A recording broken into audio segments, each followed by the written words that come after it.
আনাস রাদিয়াল্লাহু তাআলা আনহু থেকে হাদিসখানা বর্ণিত। হাদিসখানা এসেছে দাইলামি শরীফের মধ্যে। হাদিসখানা বন্ধু এত চমৎকার।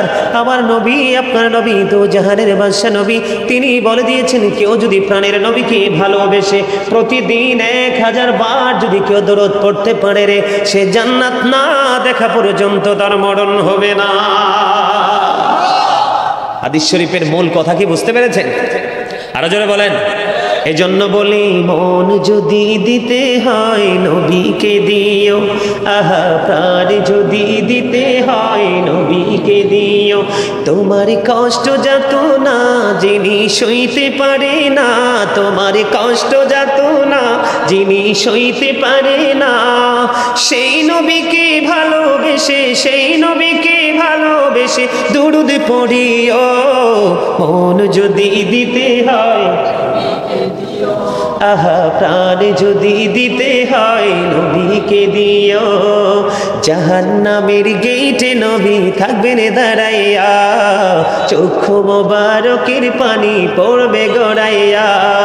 প্রাণের চেয়ে অধিক বেশি, প্রাণের চেয়ে অধিক বেশি ভালোবাসিও। মন যদি দিতে হয়, আহা প্রাণ যদি দিতে হয়। গজল পছন্দ করেন আপনারা? আমি কিন্তু একজন রাইটার, আমার এই সিনাই কিন্তু গজলের অভাব নাই। যদি আপনারা ভালোবাসেন আমি মাঝে মাঝে আপনাদেরকে একটু গজল শোনাবো। শুনতে সবাই রাজি? আরো যারা বলেন না কেন? ইয়াং ছেলেরা রাজি কিনা আমি জানি না, তবে মুরব্বী যারা আছে তারা 100% রাজি। কারণ মুরব্বীদের অন্তর আল্লাহ রাসূলের প্রেম ভালোবাসায় ভরা। বর্তমান প্রজন্মের যুবক যুবতী তাদের অন্তর হিংসা, নোংরামি আর আত্মগরিমায় ভরা। ঠিক তো বলতে পারেন নাই আপনারা সবাই? মিথ্যা বলছি?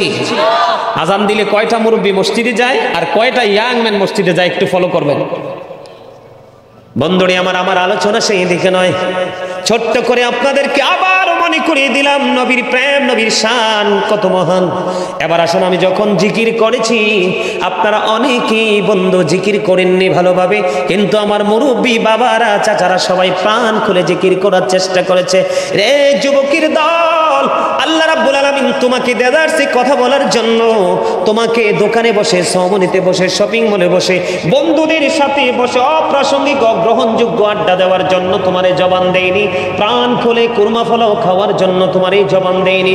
আমার আল্লাহ অত্যন্ত চমৎকার ভাবে তিনি বলে দিয়েছেন ফাযকুরুনি আযকুরুকুম।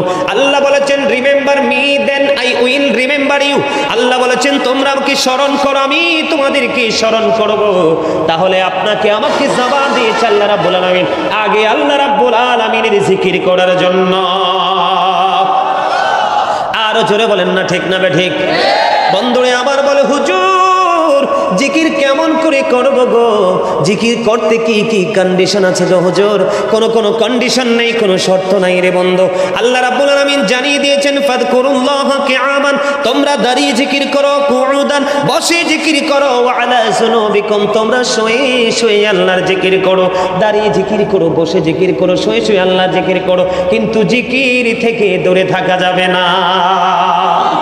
জোরে বলেন না সুবহানাল্লাহ? আরো জোরে বলেন না সুবহানাল্লাহ? আমার নবী বলছেন আমার প্রিয় উম্মতের দল, তোমরা যখন জান্নাতের বাগানে আসা যাওয়া করবা, তখন জান্নাতের বাগান থেকে তোমরা কিছু ফল খেয়ে নিও। ইয়া রাসূলুল্লাহ, ইয়া হাবিবাল্লাহ, নবী গো জান্নাতি ফল কি গো নবী?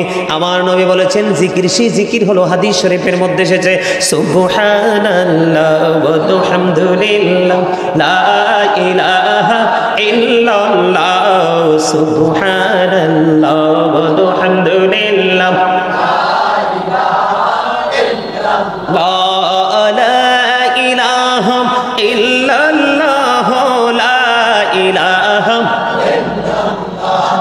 নবী আমার লোহরের পুতুল জগত করলেন ও জালা।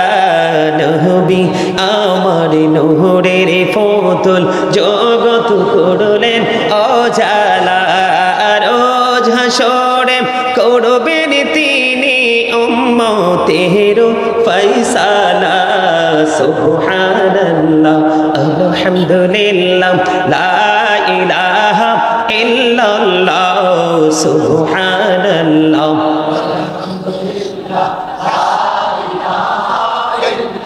লা ইলাহা ও লা ইলাহা আরশে কুরসি লৌহ কলম সৃষ্টি যাহার ও সেলা আরশে কুরসি লৌহ কলম সৃষ্টি যাহার ও সেলা আনি যে আল্লাহ খুশি হইয়া নাম রাখলেন হাবিবুল্লাহ সুবহানাল্লাহ মহব্বতে লা সুবহানাল্লাহ ওয়ালহামদুলিল্লাহ ইল্লাল্লাহ লা ইলাহা লা ইলাহা নামের সাথে নাম মিশাইয়া যারে আল্লাহ পাঠাইলা নামের সাথে নাম মিশাইয়া যারে আল্লাহ পাঠাইলা নিজে আল্লাহ দুস্ত বলে তাহার প্রেমে মজিলা সুবহানাল্লাহ আলহামদুলিল্লাহ